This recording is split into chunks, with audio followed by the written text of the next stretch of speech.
नमस्कार शेतकरी मित्रांनो, स्वागत आहे तुमचे पुन्हा एका नवीन हवामान अंदाजाच्या व्हिडिओमध्ये। शेतकरी मित्रांनो, बंगालच्या उपसागरामध्ये नव्याने कमी दाब क्षेत्राची निर्मिती झाली आहे। कोकण घाटमाथ्यासह विदर्भामध्ये सध्या पावसाला पोषक हवामान देखील तयार होत आहे। आज म्हणजे 6 तारखेला कोकण घाटमाथ्यावर तुरळक ठिकाणी जोरदार तर विदर्भामध्ये विजांसह पावसाचा इशारा हवामान विभागाने जाहीर केला आहे। तर उर्वरित राज्यामध्ये ढगाळ हवामानासह हलक्या सरींची अगदी दाट शक्यता देखील हवामान विभागाने वर्तवली आहे। तसेच बंगालच्या उपसागरामधील चक्राकार वाऱ्याच्या प्रभावामुळे उत्तर आंध्र प्रदेश, दक्षिण ओडिशाच्या किनाऱ्यालगत कमी दाब क्षेत्राची निर्मिती झाली आहे।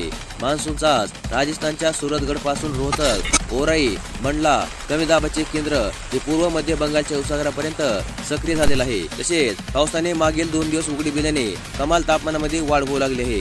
गुरुवारी 5 तारखेला सकाळपर्यंतच्या 24 तासामध्ये नागपूर येथे उच्चांकी 33.4 अंश सेल्सिअस तापमानाची नोंद करण्यात आली। तर कोकण आणि मध्य महाराष्ट्राच्या घाटमाथ्यावर तुरळक ठिकाणी मध्यम ते जोरदार, तर विदर्भ आणि मराठवाड्यामध्ये हलक्या सरींचे शिंपण करत सध्या पाऊस सुरू आहे। तसेच आज म्हणजे 6 तारखेला कोकणामधील रायगड, सिंधुदुर्गसह पुणे आणि सातारा जिल्ह्यांच्या घाटमाथ्यावर जोरदार पावसाचा इशारा म्हणजेच येलो अलर्ट हवामान विभागाने जाहीर केला आहे। तर विदर्भामध्ये विजांसह पावसाची शक्यता असून उर्वरित राज्यामध्ये मुख्यतः उघडीपीसह हलक्या सरींचा अंदाज हवामान विभागाने जाहीर केला आहे। तर मग उद्या राज्यामधील मुख्यतः रायगड, सिंधुदुर्ग, पुणे आणि सातारा या काही जिल्ह्यांमध्ये जोरदार पावसाचा येलो अलर्ट जाहीर करण्यात आला आहे। तर बुलढाणा, अकोला, वाशिम, अमरावती, यवतमाळ, वर्धा, नागपूर, भंडारा, गोंदिया, चंद्रपूर आणि गडचिरोली या काही जिल्ह्यांमध्ये विजांसह पावसाचा इशारा म्हणजेच येलो अलर्ट जाहीर करण्यात आला आहे।